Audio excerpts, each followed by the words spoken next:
Hello guys, good morning sa lahat. Today is Friday, pero walang day off. At saka walang gala ako. Kasi, may dalawang mata doon na nakikita ko sa camera yun. Ako ay maglilinis ngayon kahit Friday itong gagawin natin. Buhay ng OFW, hindi basta-basta madali, di ba?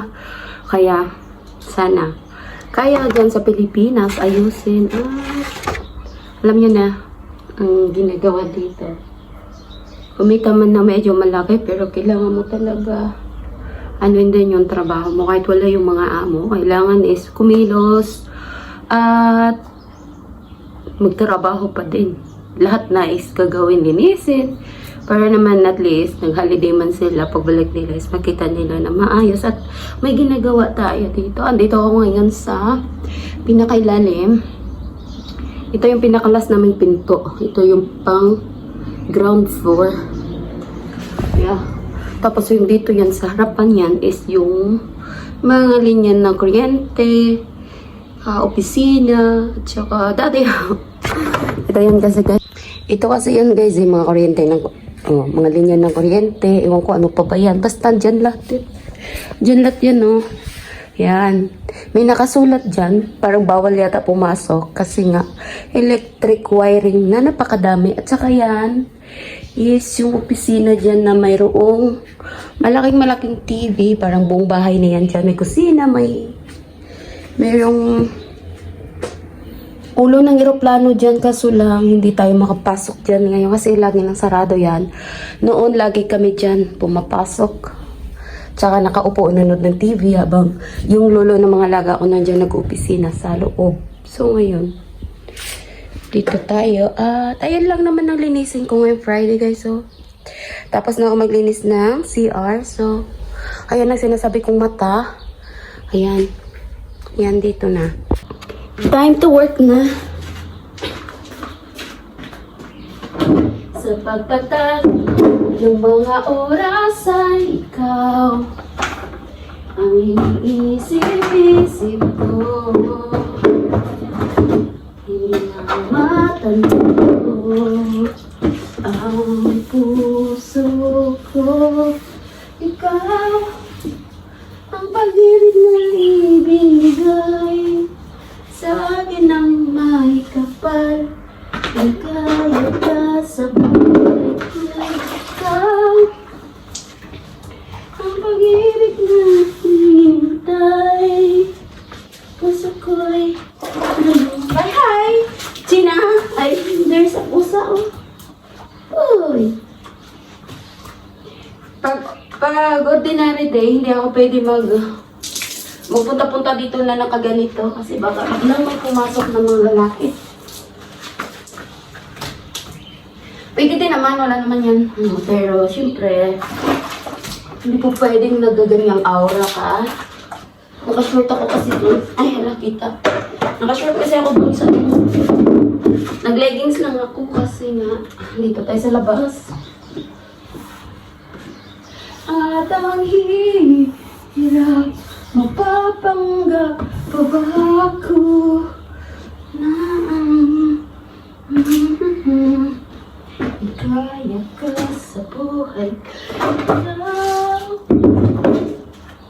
pag-ibig na hinintay sa puso ko'y nalumbay. Kaya ka sa buhay ko'y ikaw at ang hirap.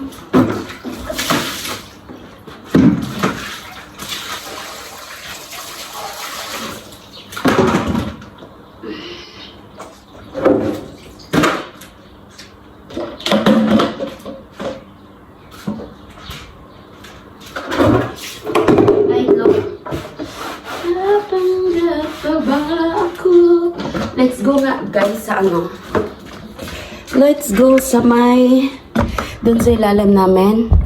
May ban tayo. Right, punta tayo dito sa aming pinaka ground floor sa loob. Teka lang. Sarado yung mga kortina. Alam mo may worker dito na mga nagpipintura kaya bawal tayo pa-display. Ay, midnight, hindi na ako nag-socks ha. Nababa na ako ng midnight, nag-socks. Ano daw yun? It's a sin. Kasalanan kayo, mag-crocs or mag-sleeper ka na naka-socks. Iwanan ko yan kasi nga, tapos naman ang minder namin. Hi! Yay! Dito tayo. Ito pa yung pinapagawa ni Amo sa akin, oh. Yung itong banga. Yan, itong banga-banga na to. Pinapaayos ito ni Amo sa akin. Mag-stock daw ako ng water dito. Para... Ano ba yun? Sabi niya, yung tubig magiging, ano ba yun? Alkaline? Oh, ano ba yun? Ayan. Tapos ito. Ito yung mga gamit na isa-send natin sa Pilipinas. Uy. Yan o. Mga ating mga... Ang iba na doon pa, malaki pa yung nasa kwarto ko. Ito yan o. Family of Sisi Mercy. Chai. Family of Mercy. Ayun. Punta tayo dito din sa sauna. Dito ako magpapaking ng karton ko sa Leximo. Yan. So ngayon ito is yung yung bodega. Ay ala, madilim. Madilim tayo. Wala naman yan to kasi inayos ko na to. Ano kaya dito lang? Ay, ito yung ano. Dapat ito doon pala sa kwan. Sa second space din kasi ito. Sino naman kaya? Naayos ko na kaya to. Meron naman nagkalat. So, pagalitan ko na talaga sila. Ayan, ito naman is yung mga kabab. Pag nagawa ng barbecue chicken, kabab or something, ito yung ginagamit. To. And then, ano naman ito? Ito yung sino nakalam yung ano ngayon? Yung ganun ba? Ano ngayon? Ito siya yung kagamitan niya. Yan, ano nga ito? Yung shisha. Ito naman yung ito pa pang barbecue. Ito pa yung picnic bag na ginagamit namin noon. Pag nag-picnic kami ng aking mga dalaginding na alaga. Ay, doon yan. Panglagay pa yan sa aming doon, balcony. Ay, terrace or something. And then, punta tayo. Ha, may sumusunod sa akin. Kailangan kasi guys maglinis talaga dito, ha. Ito, ang sauna ni Amo. Saan na kayang ilaw dito? Hindi ko makita. Yan, ang sauna ni Amo. Yan o, ino-on lang ito. Yan, dito si Amo eh. Ayan o. Dito, linisin ko to. Hindi alam ko last nalinis ko to, matagal na. Ang dumi ha. Kailangan ko to linisin no, madumi. Alam ko last time nagamit si Amo dito, hindi niya pinalinis sa akin. Yan o. Grabe. Tapos ang lakas pa ng music ni Amo dito eh. Wait. Ano ba naman tong sandok-sandok ba guys? Oras ng ano pala ito. Hindi ko alam yan ha. Ito yung uling oh. Parang bato. Ayan. Ito yung uling-uling. Linisin ko nga to. Be!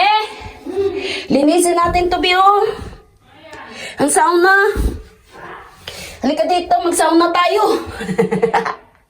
Paano kaya itong i-operate na, no? Ayan, no? O, sige, dala mo nga, no? Pangwalis. Kasi, madumi. Ayan. Grabe nito, guys. Mag-amoy. Parang uling na yun. Malay ko ba sa sauna na yan, Ngayon ko lang nakita dito kaya mo. Kasi yung sauna na to doon, galing to sa kabilang bahay, sa kanyang lolo. Nilipat lang dito sa amin. Kahit ganyan niya, may towel naman siyang nilalagay dyan every time na magpunta siya dito. Tapos ito, ay si Tuna, Ayan, nilinisin namin. Paano kaya to? Ino-on niya tatanihan mo dito eh. Ito kasi dito. Paano na? Ayan ang kanyang switch. Sisi Mercy, dami ditong ano dami ditong ano ni Amo eh. Yan Ayan sinasabi ko, yan. Wait lang, ano kaya? Ito is ang aming understairs na wala. Mga electrician lang marunong yan. Bala sila dyan. Yan. Tingnan mo dito.